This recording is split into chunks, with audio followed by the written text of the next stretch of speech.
This is Undaunted.Life, a man's podcast. I'm your host, Kyle Thompson. Let's get into it.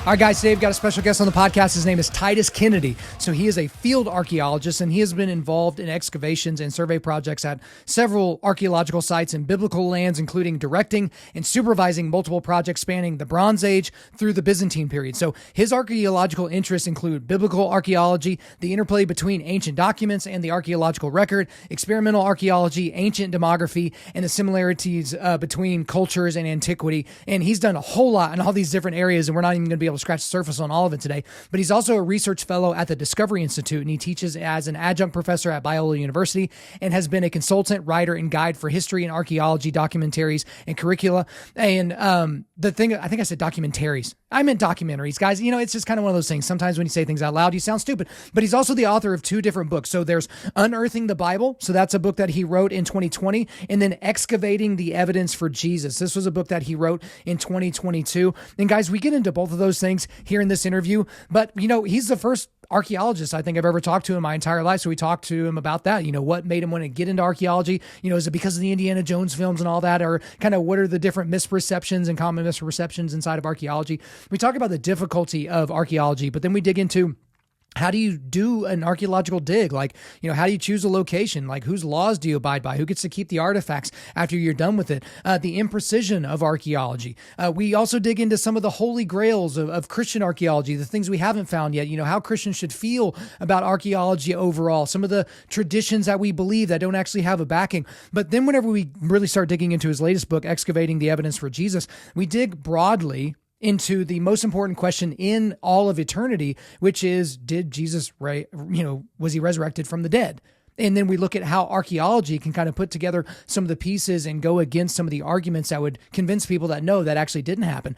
But then we also talk about something that I super wanted to talk to him about, but Jesus clearing the temple and the archaeological evidence and historical evidence that didn't just happen once, guys, that happened twice.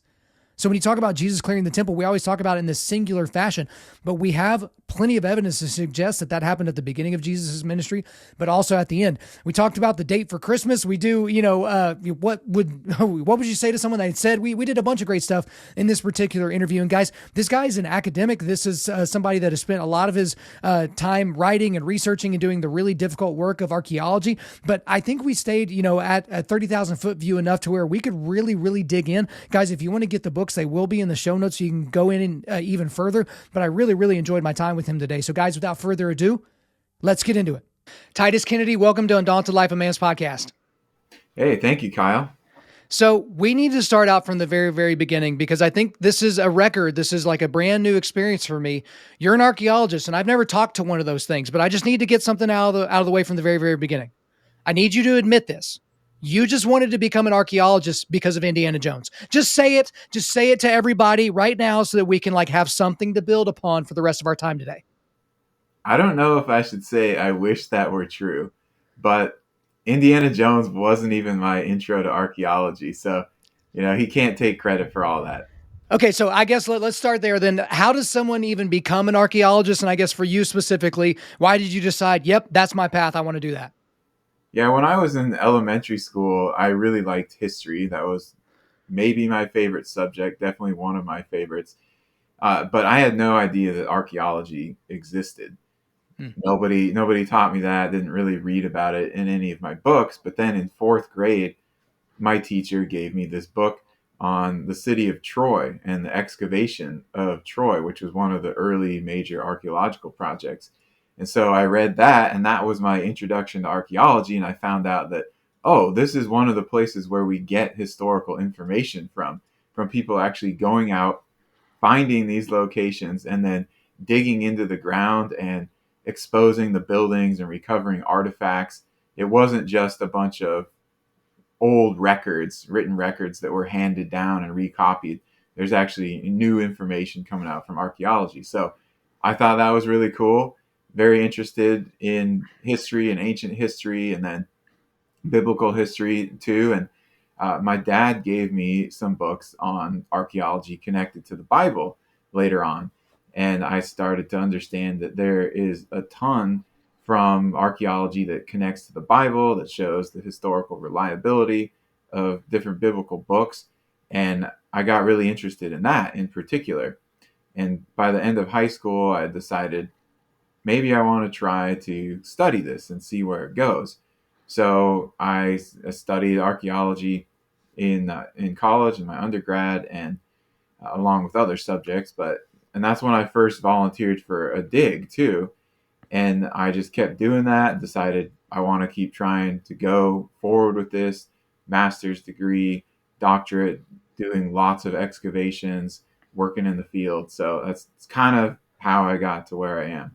Well, I appreciate that detail, and we're certainly going to get way more into archaeology and the Bible and those different things. But I kind of set it up there with the Indiana Jones question. I'm sure there are a lot of misperceptions about archaeologists. I'm assuming you're not running around, saving the girl and shooting people and running away from big rocks and things like that in caves or all that. But I guess what are the most common misperceptions about what you do for work? Well, if we're talking about how Indiana Jones portrays archaeology, most of the time in those movies, he is running around to different locations and taking artifacts, or like hunting them down that other people have acquired them. Almost none of the movies show any kind of actual excavation. There's an excavation in the first movie where he jumps in there. It's actually somebody else's excavation, and they go and they like explore this underground room, and he grabs this artifact. But that's generally not what archaeology is like. So we were out there trying to find sites, doing systematic kind of grid style surveys, using technology now, more technology, satellite imagery, drones, laser scanning, things like that. And then we're digging there in the dirt for long hours, for many days and weeks, and you're not always finding something awesome. So it's not like constant excitement. But at the end of the day, when you do find something, that's the payoff. So with that payoff, there are a lot of difficulties as you basically described there. It has to be incredibly difficult to do archaeological work in ancient cities because these always aren't always in the best countries that just love when Americans and other Westerners come, poking around in their sandbox. But I guess take us through the process of an archaeological dig or excavation. I mean, I have so many questions. Like, how do you choose a location? Like, how big is the team? Like, how long do you plan to be there? Whose laws do you abide by? Who pays for it? Who gets to keep the artifacts that they're found? Take it wherever you want to go. Yeah, so the first thing is, how do you even begin an archaeological project? And that starts kind of in the research phase with, well, what site hasn't been excavated yet or hasn't been located. Maybe you're interested in a particular region, and so you might go through what's published, records that have been done, and see, oh, here's a site that somebody found before, or someone noticed like some pottery on the ground in this area, and so you decide to take a team out there and you do a survey and you look to see if you can find any new sites in that area where there's some pottery on the ground, there's some artifacts, maybe there's some ruins that you can see, parts of walls popping up over the ground, and you decide, okay, maybe I want to dig this now. In certain areas where we have a lot more historical texts, and for example with the Bible, you have a lot of locations that are mentioned, and oftentimes in relation to other cities, towns, villages, even geography, rivers, mountains, lakes, and so forth. So you can kind of figure out generally where some of these places are. Sometimes the ancient names are preserved into modern languages, like in the Middle East. Oftentimes, the ancient names have been preserved in some form in Arabic. So it might be a form of the name that was used during Roman times, or it might even go all the way back to like Canaanite times. So that can help too. Uh, well, once you kind of decide, all right, I want to dig here, then you need to go and get a permit. And that is done through the government of whatever country the site is in. So they have control of the archaeological site, and related to the question that you asked previously, like who gets to keep the artifacts. So now all the artifacts belong to the country in which they were excavated. It doesn't matter who dug them up. It doesn't matter who paid for it. That's the antiquities law now. And, it was changed some decades ago. Before it was a little different, but that's how it is now.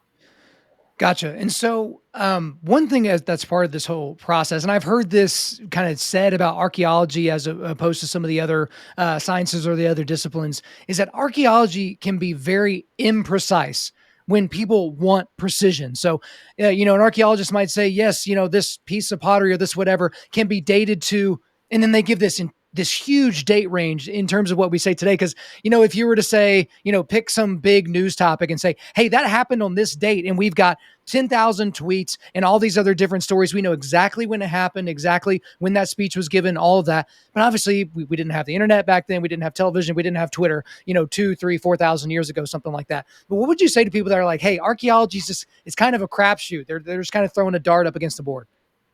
Yeah, I mean that's valid in many cases. So we can't we shouldn't overemphasize some of the evidence from archaeology. Like if you have one piece of pottery, as you said, that can have a big date range. Even if we can identify it as it's this specific type of pottery that was made during this period, it might be a 100-year period, right? So we cannot say like, oh, this was from 323 BC, unless we have a lot of other information that tells us that. So coins are a lot more precise. If we're looking at things from the time of the Romans or say Alexander the Great, some of the early, some of the later Greeks, then they often did put years on their coins, years of a particular king or ruler's reign. And so with a constructed historical chronology, you can kind of pinpoint like, here's a date. But yeah, there is imprecision to it, and there is interpretation. I mean, we're excavating a small percentage of what's actually there, and then so much has been destroyed and lost over time too, that we're looking at a fraction of the original. So you try to reconstruct that. It's kind of like a detective, but we're looking at something in the very distant past. And so we need to pull together a lot of different evidence in order to come to a solid conclusion, rather than just like one little piece. Okay, this is exactly what happened. Yeah, I would agree with that, because obviously you have to cover a multitude of different issues and ways of approaching something, and that lends credence to the conclusions that you might draw, which really gets us into the whole world of Christians and archaeology. Because I know some Christians that are very, very hesitant to think of anything that is outside the Bible as being something that should be a part of their faith. So if it's not in the actual scriptural canon, if it's not in the Bible that they have sitting on their desk at home, they don't want to listen to it. They don't want to listen to science. They don't want to listen to history. They don't want to listen to archaeology. But from your perspective, how should Christians feel about and view archaeology? I mean, should they be scared of it? Because should they be excited about it? Because to be honest, for me, like you would think if Christianity was all just a bunch of fables and myths and things like that, and these people didn't even exist, and certainly not in that part of the world, then you would think that every year with new archaeological discoveries, the Bible would become less and less relevant, less and less important, and be deemed less and less accurate. And we see the exact opposite. So I don't really understand why Christians are so potentially, fearful of it. Yeah, you're absolutely right. So I think some question the sciences or archaeology, which is sort of a historical science, but they do so because of the interpretations or the conclusions of some people, and some certainly do use biology or physics or paleontology, archaeology to say like the Bible isn't true, this didn't happen, this is just all fairy tales. But I think people need to understand there's a difference between someone's conclusions or interpretations and the actual data itself. And this really is, it's a huge problem in archaeology and in hard sciences, because people are often looking at, say, like an article in a newspaper, or even an archaeological excavation report, and they go and they read through some of it, and they get to the end, and the author says, this is the conclusion of what happened, or what this means. But that conclusion doesn't necessarily follow from the data. And this is why within archaeology, even archaeology having nothing to do with the Bible, different scholars are always in discussions, disagreements, arguments, because they might be interpreting the data differently.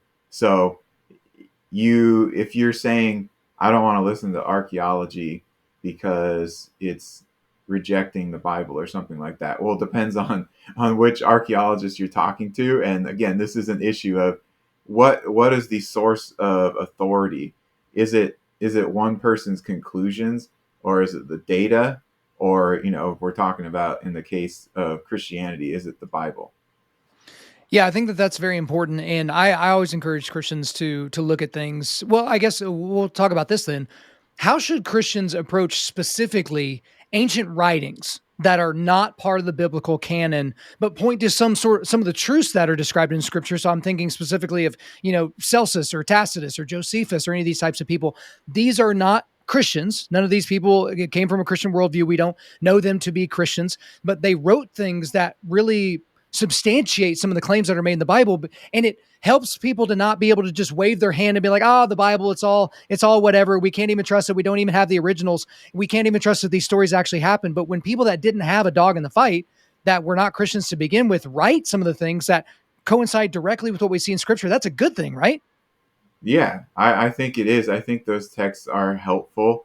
I think that when reading those, people just need to understand the different perspectives of different authors. So we talk about Celsus, for example. Well, what is he doing? His main objective is actually to attack Christianity and make fun of it, or say that its claims are illegitimate. But what is he also doing? He's also acknowledging certain things, like he's acknowledging the existence of Jesus. He's acknowledging that Jesus was born in a village of Judea. He's acknowledging that Jesus' earthly father was a carpenter, and that there was some weird thing going on with, the pregnancy. He knows about the story of the virgin birth. He just doesn't agree with it. He knows Jesus went to Egypt as a child, but he thinks Jesus got his miraculous powers by going to Egypt. And then he knows that he went back and performed miracles and proclaimed himself God. He just doesn't believe that Jesus is the one God. So you have to understand where he's coming from, and then kind of like separate what are the facts that he knows about from what is his view of Jesus, sort of in a theological sense. And I think a lot of people, again, if you can describe it even without the theology, that's still important to describe things that are happening at that time. And I want to hear from the people that know the story. They know the story to be true, but they just, I guess they don't believe in some of the parts of it, or they can't get themselves to that next level of resurrection or something like that.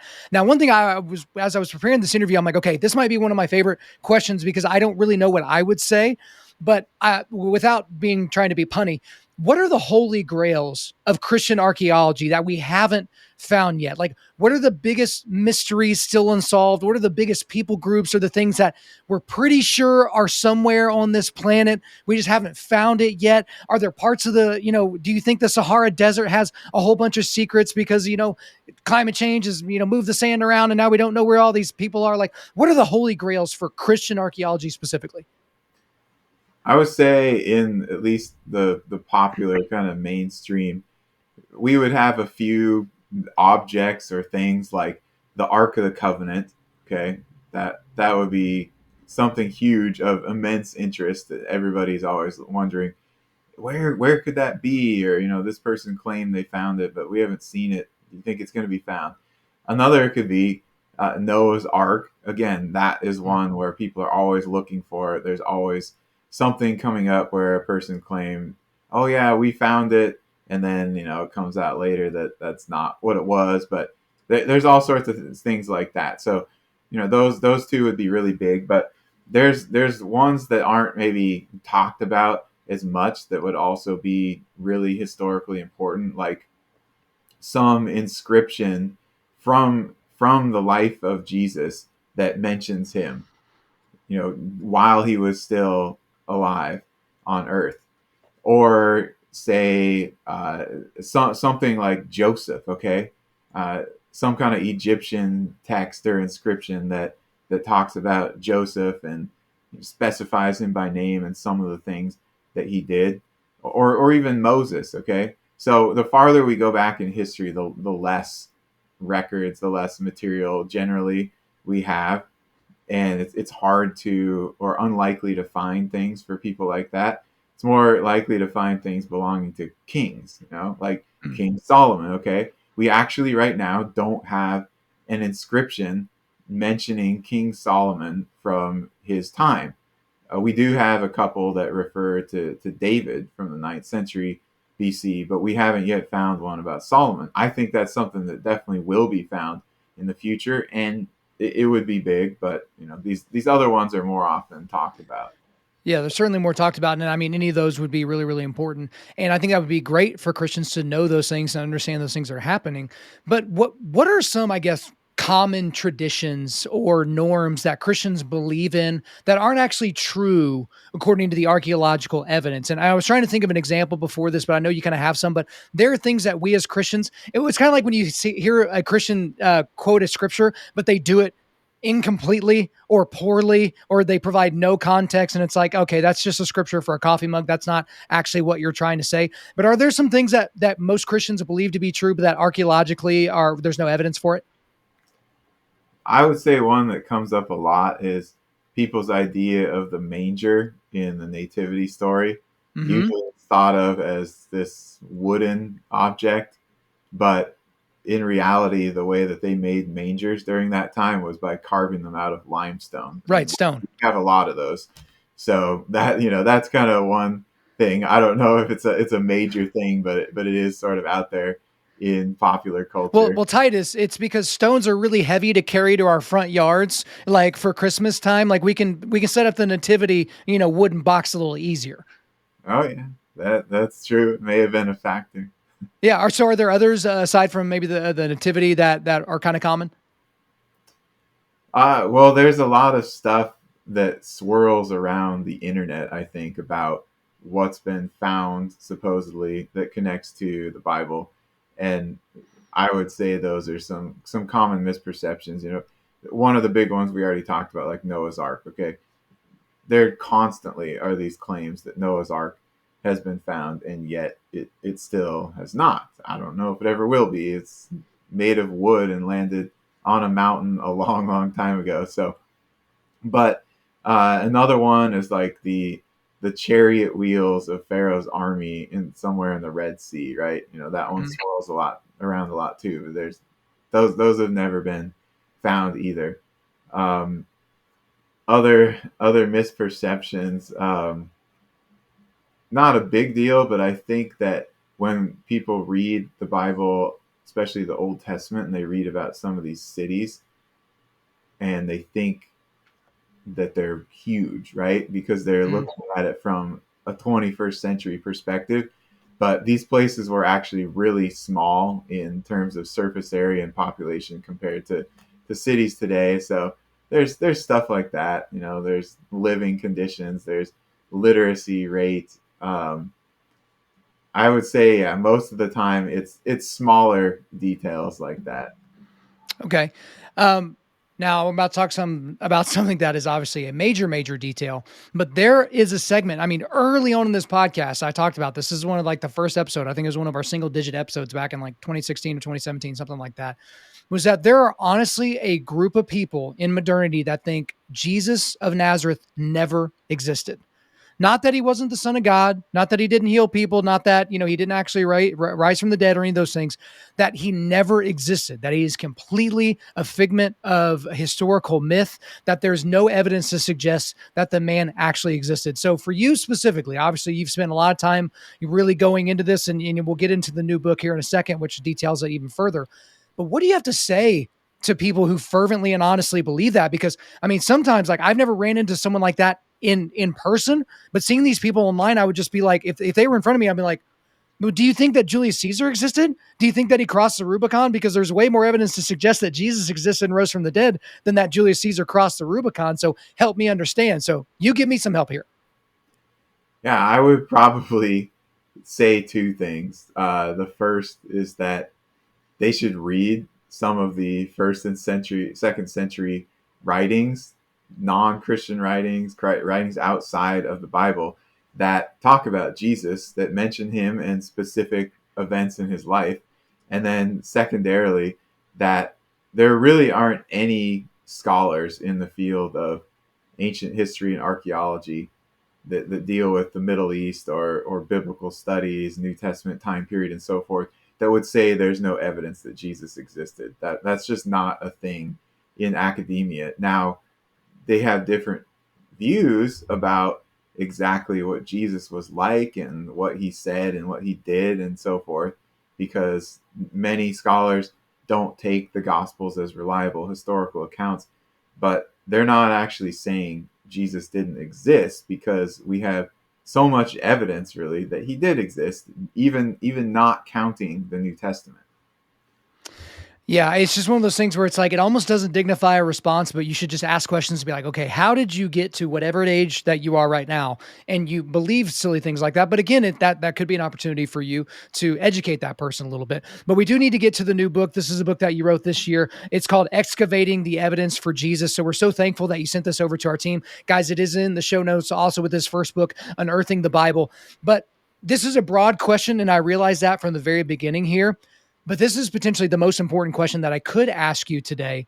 And it's, how does archaeology help prove the resurrection? Because, Titus, some of the common objections we get is that the disciples stole the body. Jesus didn't actually die. He swooned, as it were. His disciples all hallucinated somehow at the same time. Only time in recorded history that's ever happened. But how does archaeology specifically prove the resurrection, which is the key point of the entire Christian faith? I think archaeology can give us insight into whether the resurrection happened. I don't think it can prove it. I don't think that anything can definitively 100% prove it, but archaeology can provide a couple of things here. If we look at archaeology in terms of excavating different sites, recovering ancient inscriptions, translating those, recovering ancient manuscripts, artifacts, things like that, then we've got a few different sources. So first of all, we were talking about different writers from antiquity that mention Jesus. We do have mention outside of the Bible, and Josephus is the clearest passage on this one, where it is reported that Jesus' disciples saw him alive 3 days after the crucifixion. That's what Josephus says. He doesn't say that he necessarily believes that the resurrection happened, but he's aware of the reports of it, and he says that. Okay, so people know about it in the first century. It's spread widely, and that's an important thing to keep in the back of our mind, that it's knowledge that's already out there. Okay, so second thing is that the Romans issued this edict. It seems to be from Emperor Claudius, who began his reign in 41 AD. He sent this edict, and what we have of that edict is because it was inscribed on stone and seems to have been set up in the middle of a town square so everybody could read it. This is called the Nazareth inscription because it was found in Nazareth, or at least it was acquired on the antiquities market there, but probably came from there or nearby. And it basically says that there's this new law, a new death penalty actually for anyone who violates this very specific thing, and it's pretty strange. And the thing that they have to do is break into a stone sealed tomb and then steal the body with some wicked intent behind it. All right. It's not about stealing grave goods, items that actually have value. And it's not about like desecrating a cremation or even, desecrating a body. It's a very specific type of tomb, the same type of tomb that Jesus was buried in. Now, other people in that region and period were buried in these types of tombs, but it really goes and targets in particular that the body then is taken out of the tomb, and there is some ulterior motive behind this. And if we look at Matthew 28:11-15, we see that this is what the Roman soldiers were told to say and to spread, that the disciples stole the body of Jesus, and then they made up this story. Okay, so that tells us the Romans seem to be aware of this story also. Hmm. And they would have been looking to disprove that and shut it down, and they weren't able to by that point when this edict was issued. So instead, there's a really harsh penalty that is given to stop people from doing anything like that again, or discourage spreading of this story. The other thing archaeology can do is it can show us that there was in fact a tomb. And so we know where the tomb was, and people knew where it was since the time of Jesus, and that we know it was empty. It was empty. They were able to investigate that tomb, and so you got to ask, okay, well, where'd the body go? The Romans are saying the disciples stole it, but they never found it, and the disciples continued to advocate the truth of the resurrection.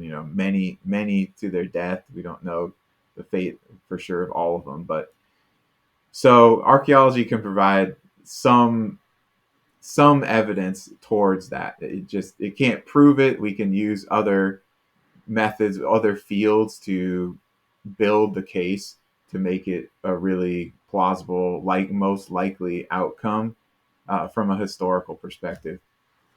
Well, I appreciate all that detail. One thing that I try to do, Titus, is I try to steel man the other side anytime I'm looking at doing a debate or looking at some sort of a contentious issue. Straw manning isn't helpful. Steel manning is where you take the best argument that the other side could produce and then try to knock that down, as opposed to, a straw man argument. I try to steel man the the plausible explanations against the resurrection, because it does seem plausible that the Roman soldiers, even though it was their job to at the threat of death, at consequence of death, to guard the front of the tomb, it's possible they fell asleep. It's possible that the disciples got enough people to move the stone away to be able to get the body, to be able to steal it. That's possible. But then it's like, okay, so let's say the disciples did do that because this was part of the grand scheme to create, maybe they could create this new world order where they get a bunch of money and women and all these different things. It's like, okay, well, there's still the body out there somewhere, but it's plausible the body could have been hidden so well that no one ever found it, right? That's plausible. But then I can't, what's the plausibility of hundreds of people saying they saw Jesus resurrected, not spiritually, but bodily a few days later? What is the plausible explanation for how Christianity even survived the first century? What's the plausible explanation for none of the apostles or none of the disciples recanting their faith in what they saw in Jesus before they died, even though that would have made headlines, certainly with a Josephus or anybody else?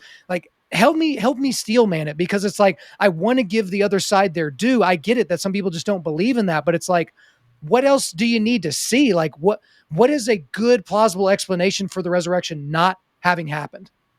Right, and all that stuff you said builds the argument of it.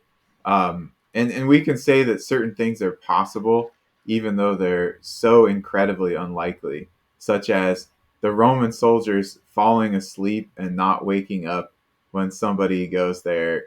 I mean, it's Yeah, like how are you going to move a stone that big quietly? they would have just drugged them, right? Okay, Yeah. so it's this extremely elaborate conspiracy which they're all willing to go to their deaths for, and it involves hundreds of people, but nobody ever changes the story, and no one bails on it, and that's just, it doesn't make sense. So there's other explanations that people have offered, of course, like one that he wasn't actually dead, but it's not plausible because of the process of crucifixion and the things that Roman soldiers always did to make sure the person was dead. I've even read one where there was this a resuscitation theory. Like we can't explain it, but he just resuscitated on his own, right?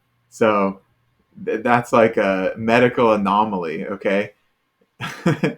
that's basically saying that he resurrected, but it's trying to remove anything having to do with the supernatural or miraculous from it, even though the effect is the same essentially. So I think the main issue really is that there is an assumption that the supernatural doesn't exist, that miracles don't happen, can't happen. So people coming from a viewpoint of scientific materialism, naturalism, they're not going to be able to accept as possible a supernatural or miraculous event.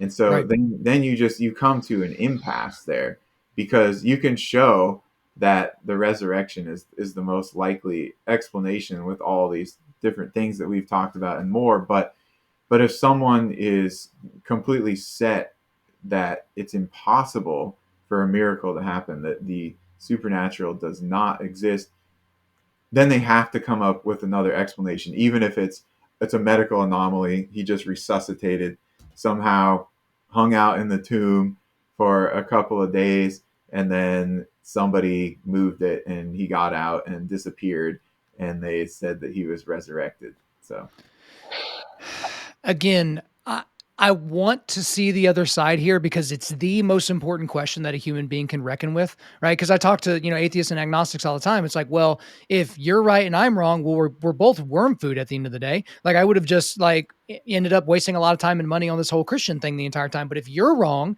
and you never like really tangle with this question, like it's your entire eternity. But like, and again, this is going to seem like weak tea, but is it possible, Titus, that they thought Jesus was dead? There was a medical anomaly. He's placed in the tomb, but then he does live. He survives crucifixion, which would make him one of very few people to ever survive crucifixion, because the whole point of crucifixion was to kill you. And the Romans just happened to be amazing at it. Is it plausible that he was all beat up and torn up and scarred up and all that, and just nobody wrote about it? So they saw him, 3 days later or something like that, and they all failed to mention that his body was completely torn and tattered. But again, even as I'm saying it out loud, it sounds so stupid because they didn't talk about it as if Jesus survived. They talk about it as if he resurrected. Like those are two completely separate things. right. Well, I mean, even the Roman records that talk about the crucifixion of Jesus, that he was crucified and he died. None of them say anything about how he survived or he might have survived. There was no dispute in antiquity about that part of it. So it was just the other side would say that he didn't resurrect. It was a made up story. So, again, in today's world, we've got more viewpoints, maybe more explanations, alternative explanations. But for an issue like this, it really comes down to worldview and whether or not you accept that the supernatural exists or doesn't. Because if it doesn't, then that stuff can't happen, right? You can't. There's not an allowance for that to happen. If you do accept that the supernatural exists, then miracles can happen. They don't have to. They don't have to all the time, but it's possible. And that is just something that you can't prove with archaeological material, or even historical arguments, really. I mean, you can look through what seems the most rational, the most plausible, the most likely, and so forth. But at the end of the day, some of these things are just going to come down to what people's worldview is, what they accept as reality. And these people at some point, they want their worldview to be validated. They want their deeply held beliefs to be found plausible, if not completely true.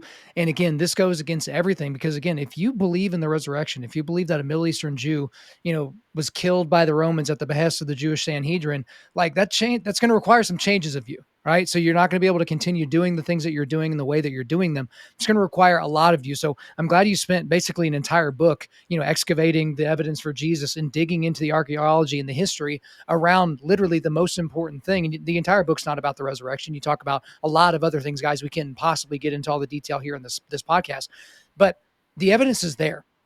So when people are unsure about the resurrection, typically the people that are unsure about it have not spent a whole lot of time looking into it.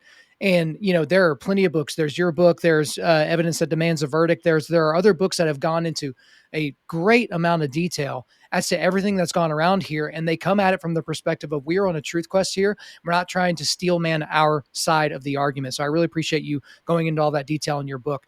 Another thing that you talked about in the book, and this is a major thing for me, because I remember hearing this, maybe about a year ago or so, is one of my favorite story in all of the Gospels is Jesus clearing the temple. Because on this podcast, we don't just talk about the the Lamb of God. We talk about the Lion of Judah. That's why we have this whole concept of like, this was righteous, premeditated, violent aggression perpetrated by our Savior, which is to say that is going to be appropriate for us as followers at different points to be able to act in that way. It's just a different view of Jesus than what you would normally see in how most people depict him.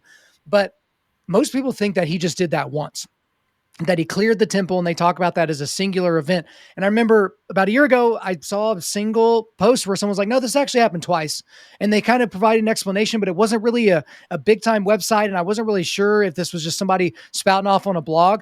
And then the second time I heard an argument for that was in your book, that no, like Jesus didn't just clear the temple once. There seems to be a considerable amount of evidence that he cleared it at the beginning of his ministry and at the end. So this wasn't a one-time whoopsie daisy, I got mad and, made a whip and, scared some people. That this was something that he did on purpose and did it twice. Would you mind kind of giving us a 30,000 foot overview as to why you and other people believe this happened more than once? Yeah, sure. So in the synoptic gospels, which are Matthew, Mark, and Luke, you have the clearing of the temple episode during the final week of Jesus's life. So that's the one that most people are thinking about. But in John, we have a totally different account of it. So it actually occurs near the beginning of the book of John, and John doesn't have it later on during the Passion Week. So some people have said, oh, John, it doesn't have anything in chronological order. He just throws this stuff around thematically and so forth, which I don't think that reading through John's gospel, that's at all correct. He starts out with the incarnation. He starts out with Jesus in ministry. He does different miracles. He gets in trouble with the religious leaders, and that results in them trying to arrest him. And then we go through, the whole trial and everything. So, but there's more that we could talk about, because in John chapter 2, where this appears, there's some interesting chronological markers where the Pharisees are talking to Jesus around the time of this first cleansing of the temple. And also, the baptism of Jesus is close in context to this too. So beginning of his ministry. But they talk about how the temple has been under construction, or was constructed during this period of 46 years. So that gives us an actual date, AD, to look at, and it puts this event somewhere in like 27, 28 AD probably, because we know when the construction on Herod's temple started. Now that's quite a bit earlier than anyone would put the crucifixion of Jesus, right? So 33 AD is pretty standard date now for the crucifixion, but there's still some people who would prefer like a 30 AD. But if we're looking at like 27 or 28 AD, well then this is much earlier than that, and this is near the beginning of his ministry. It's near his baptism, and so that stuff tells us this is a separate event. I mean, there's some other details in there where you can notice a little bit of differences between the two. Of course, it's very similar, but yeah, one's at the beginning, one's at the end. John obviously has a lot of different content than the other three gospels, and this is one of those things that he puts in as supplementary material. I certainly appreciate you getting into that detail because that, again, that changes a lot for people to understand that this was a very, very important part of his ministry. And it was something that they didn't keep out of the gospel accounts of his life. Another thing that I want to talk about that you get into in the book, and again, guys, it's not even possible to scratch the surface on everything in the book. You're going to have to go get it in the show notes and check it out for yourself. But we're in the Christmas season right now. And so I feel like I need to ask you about the date of Christmas, because a lot of people that are not Christians, or they just love being contrarians, they love to point out that there's nothing significant about December the 25th. And this actually aligns with a pagan holiday, and Christmas trees in and of themselves, those are like Satan's fingernails. Like, they've got all kinds of crazy things they want to say about Christmas and the whole time period. But let's just talk about Christmas and the date of Christmas. Why do we celebrate Christmas on December the 25th? And is it just a holiday that has to do with like the winter solstice, and somehow we sprinkled some Jesus over the top of it, and then later on we got a fat guy with a white beard and a red suit? How did we get to this? We celebrated on December 25th because that's where the earliest Christians, the earliest accounts, place the birth approximately. It's not a Christianized pagan holiday. It's actually the opposite case. So the Christians were placing the birth of Jesus in late December, about December 25th.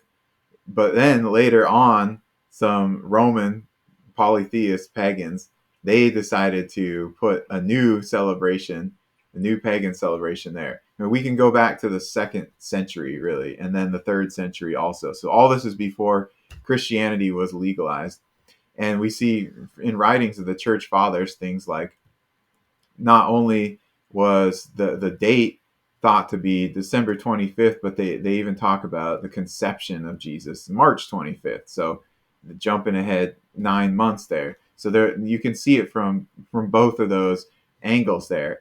And if we read these texts, we don't get the impression that there's this big celebration or big party. It's just something that is mentioned in passing in terms of this is what the information we have about when Jesus was conceived and when Jesus was born. And some even try to connect that with the celebration of Passover, like his birth, or around Passover, somewhere in there. So there's some theological underpinnings, at least in some of the writings, but there's definitely early attestation of this December 25th date.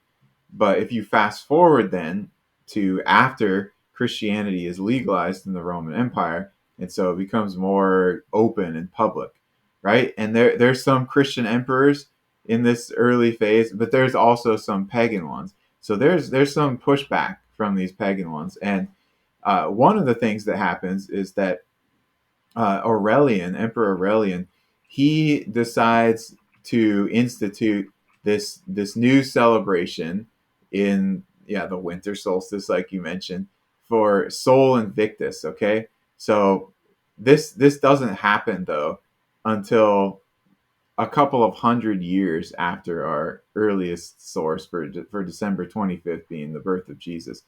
And this is actually a Roman pattern, typical Roman pagan pattern, where they try to supplant Christianity with something pagan, where they either try to syncretize it or put something pagan over it. If you go to Jerusalem, for example, or Bethlehem also, you can see that Emperor Hadrian had pagan shrines and temples built over locations that were key historic spots in the life of Jesus, like over the cave of the Nativity, or over the pool of Siloam and the pool of Bethesda, and over the tomb of Jesus. So all this was an attempt to suppress or get rid of Christianity, or just kind of merge it into Roman paganism. And that's the same kind of thing that we have with the whole Christmas idea. So it was the Christians who put that date forward first. It wasn't a huge deal. And then later on, after Christianity was more legalized and publicly known, that one of the pagan emperors tried to cover that up. There you go, guys. So if you get into that fight with that same cousin or that same person at the water cooler that tries to tell you that this is a pagan holiday, you just say all that. that he just said, throw on some glasses and a nice jacket and say that to them. But again, like I said, it's a fantastic book. I did want to read the final quote of the book because I do think it really summarized a lot of your work that you put into it. And again, there's so many citations and all that. It's really, really a dense work.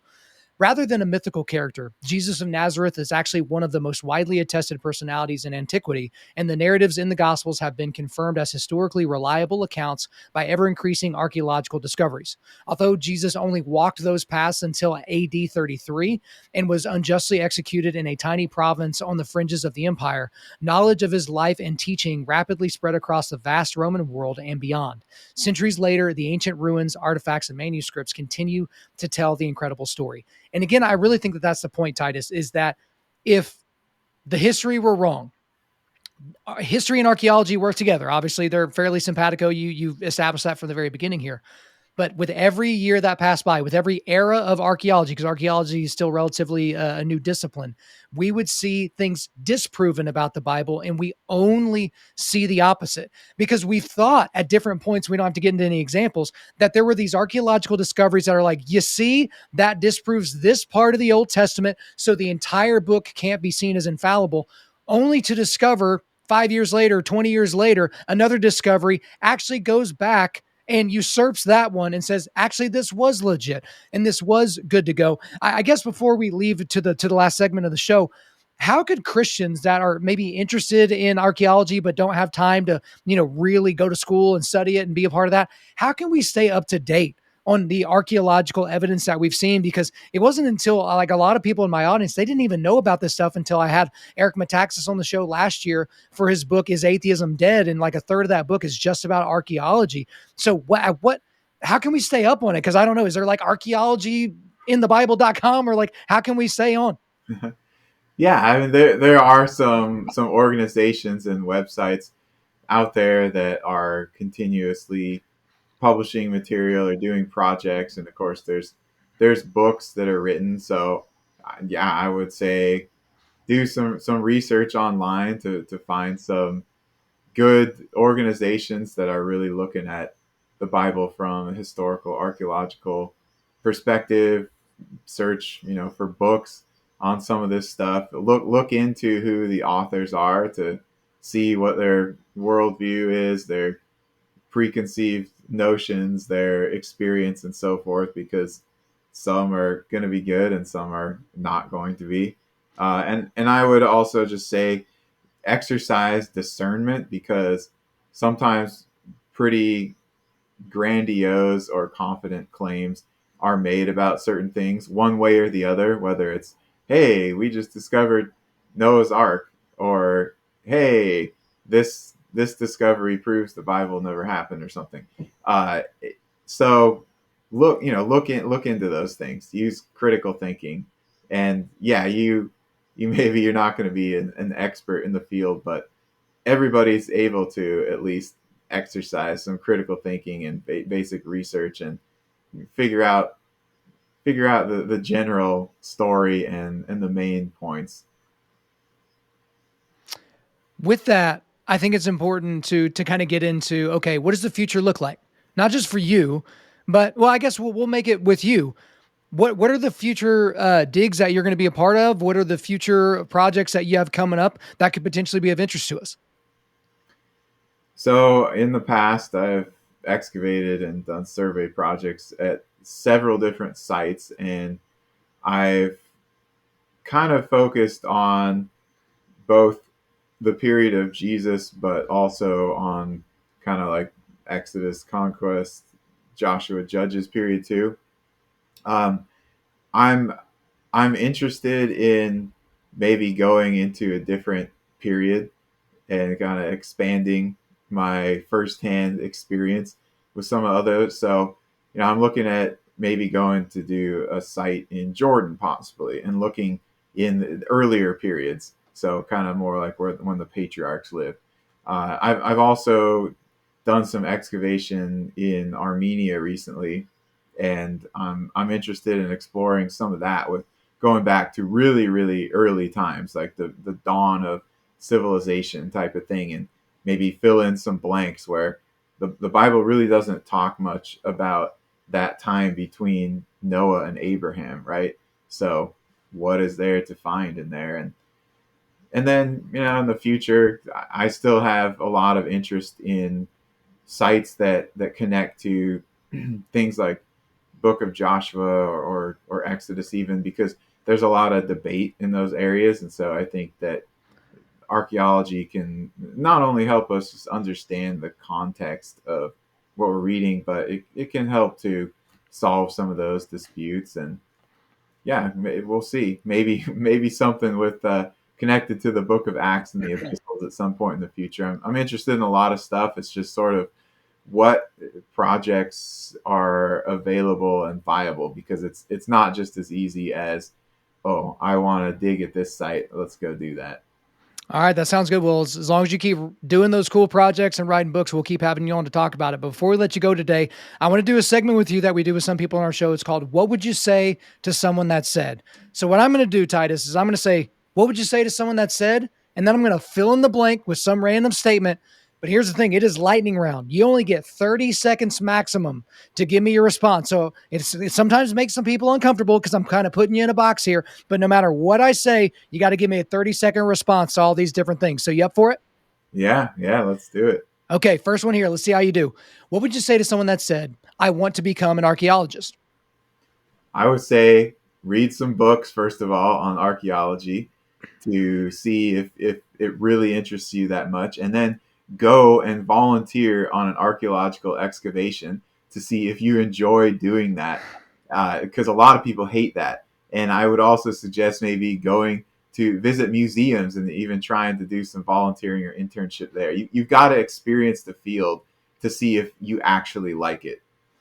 Absolutely. All right, next one here. What would you say to someone that said, "The Indiana Jones movies are awful"?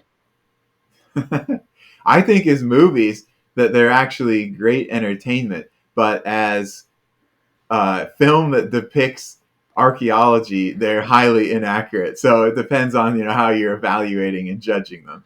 That's one of my more unpopular opinions. Is I think those movies are atrocious. It's probably because I didn't watch them when they came out because I was a little bit too young. So when you go back and watch them as an adult, you're like, these are just absolute garbage. But we'll move off of that. Next one here. What would you say to someone that said historical accounts are filled with lies?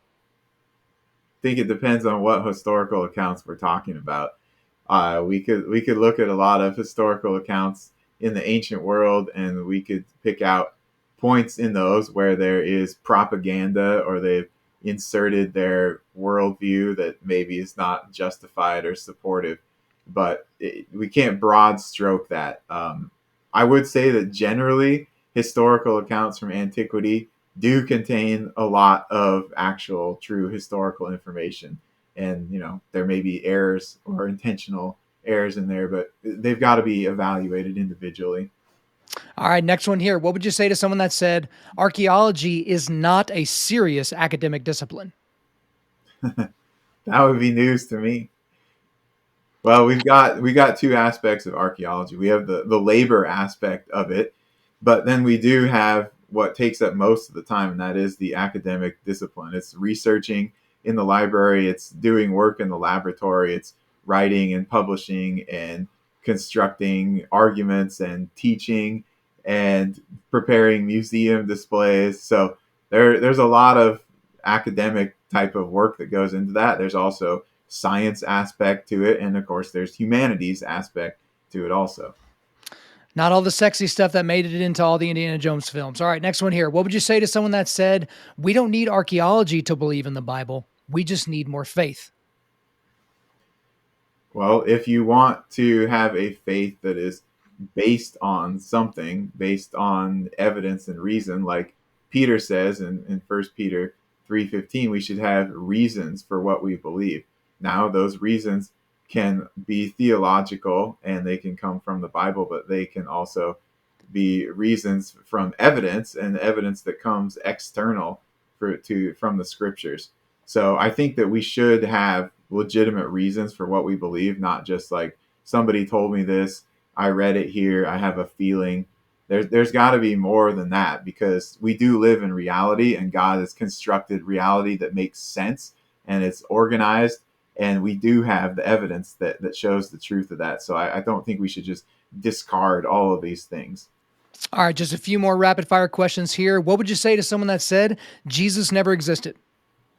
I would say go and look at several writings from the first and second century by non-Christians. Actually, many people are hostile to Christianity, and see how they mention that Jesus was a historical character and that some of the things that happened during his life that are also recorded in the Gospels.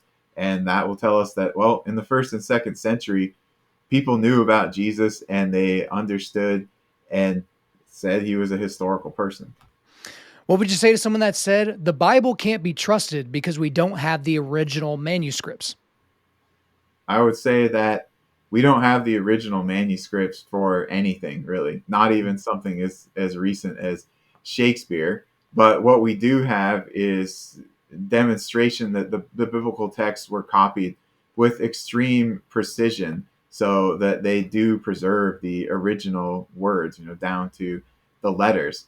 And we have evidence of this from things like the Dead Sea Scrolls comparing to later texts, or all the hundreds, even thousands of texts and fragments of the Greek New Testament, where it shows how great this copying tradition was. So we have accurate copies. Okay, we don't have the originals. We have accurate copies that reflect what the originals were. All right, Titus, last question of the day. What would you say to someone that said, I believe the archaeological evidence about Jesus, but I still don't think he's the Son of God? I don't think that's one that we can answer from archaeology. I think that you've got to look at the Bible and Christianity as a whole, and you've got to see how the Bible has been shown to be a reliable book from many different perspectives. One of those is the fulfillment of prophecy, which I think that is a marker of divine inspiration, and gives us evidence of the theological claims in the Bible being true. But ultimately, it's going to be up to a person's individual decision on whether or not they're going to accept Jesus as God. Man, I appreciate all the different things that we've been able to talk about today. We've gone over a lot, and we didn't even, like I said, scratch the surface on most of the work that you've done academically. But that's all for me. Is there anything else you want to get off your chest? I would just say encourage people to dig into some of the evidence and know some of it. It can help in your understanding of just reading and study, but also when you do encounter questions or statements by people that Jesus never existed, the Bible's been disproven, things like this, have a few reasons. Understand that it's helpful to have in discussions, and helpful so you aren't always like questioning in your mind, am I crazy? Is there really nothing out there? I would certainly co-sign that. Titus Kennedy, thank you for coming on Undaunted.Life, a man's podcast. Hey, thank you for having me. There you go, guys. Hope you enjoyed my interview with Titus Kennedy. But before I let you go, we are going to do a quick resilience boost. At Undaunted Life, our mission is equipping men to push back darkness with content that forges spiritual, mental, and physical resilience. So I've got a link to both of his books that we talked about today, Excavating the Evidence for Jesus, and then the other one I mentioned in the intro, which is Unearthing the Bible. All right, guys, thanks so much for listening to the show. We do appreciate it. Wherever you're listening to this, please subscribe, rate, and leave us a positive 5-star review. If you want me to come speak live at your event or on your podcast, just shoot me an email to info@undaunted.life. That's info@undaunted.life. Follow us on Instagram and like us on Facebook, and check out our website for everything else, including how to donate to keep more content like this coming your way. Just go to www.undaunted.life. And as always, we want to thank the band August Burns Red for allowing us to use their music for our content. The music on this podcast is their song Cutting the Tides, which is off their 10th anniversary re-recording of their album Leveler. The links are in the description. I'm your host, Kyle Thompson. Remember, keep pushing back darkness, keep forging spiritual, mental, and physical resilience, keep seeking the Lion of Judah.